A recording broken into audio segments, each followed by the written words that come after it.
Hi guys, this is Tina from Shabbydabbydoodah. Welcome back to my channel. We're here for another one of our countdown to Christmas days in my advent calendar series, and today we're up to the 22nd of December, so not long now. And my offering for my Etsy shop today is this little sort of scrappy junk journal. And again, we made this together. I don't think I quite did every single thing with you guys, but certainly I made quite a bit of it. So it's just a very kind of basic journal. It's quite small, but the size of it is, it's just under 8.5, so more kind of 8.25 really, by 5.5 inches. And the cover was made from some book page, which has been glued together. It's been stitched around on the sewing machine. It then was covered with, what's it called?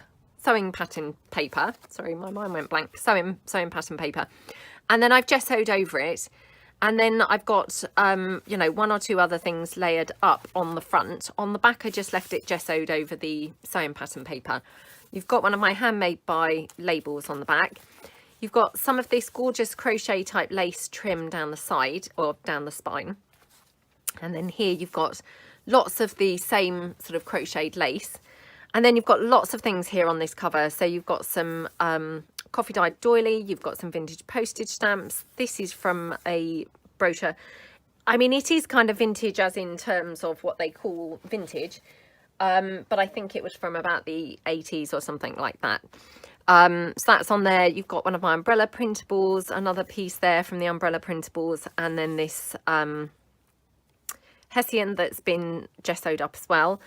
A book plate here, a little flower with a button, and then one of my button embellishments here.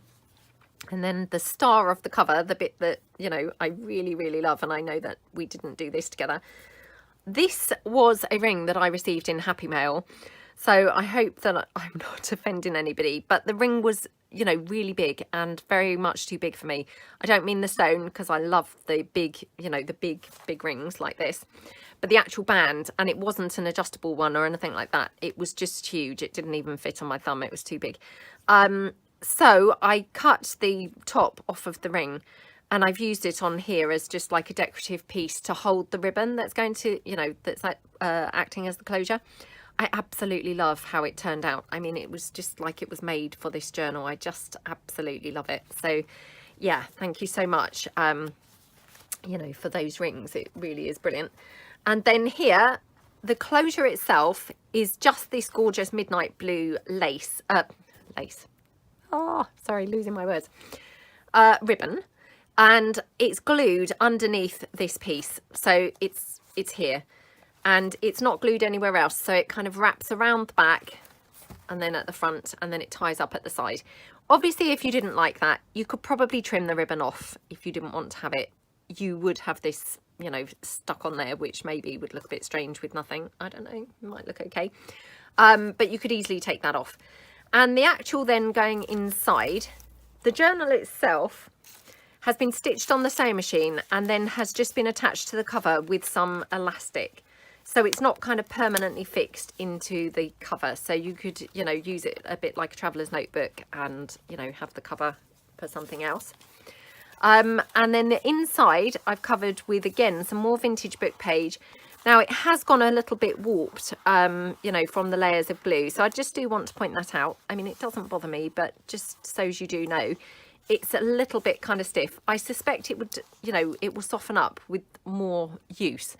But at the moment, it's a little bit kind of stiff and got that sort of wrinkly, you know, effect.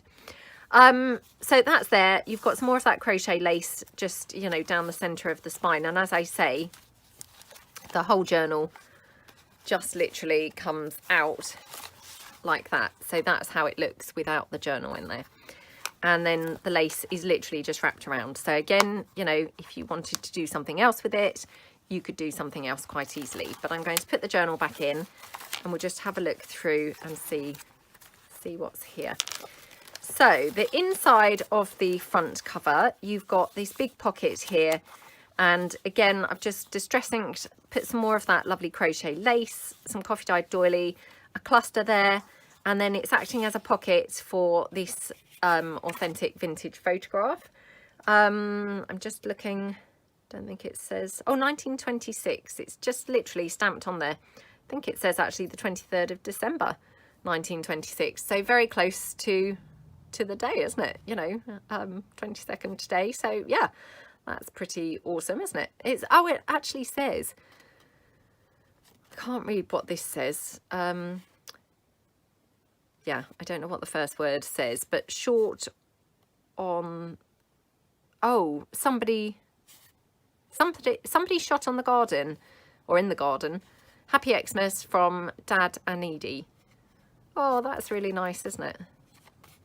Oh, that's really fun. I didn't realise that was the date on there, so that's really cool. Right, so going on to the journal. So this journal was made with all of my French blue papers, and I just wanted to make a sort of pretty easy basic journal. So the first page here, I've left blank for journaling apart from this little printable that I've popped down there. And then paper clipped over is another sheet of the vintage blue printables. It's all been coffee dyed, and I just have literally paper clipped that on. I thought it was just lovely to leave kind of like that. And it hooks over here, so you've got another decorative kind of piece here. So I'm just going to paper clip that back on like that. And then it also was holding on a vintage photograph. So another vintage photograph was being held on with the paper clip, which of course now I'm going to have to, two vintage photographs. So sorry, I will have to take this back off to show you the next page. So yeah, they all go like that. So then here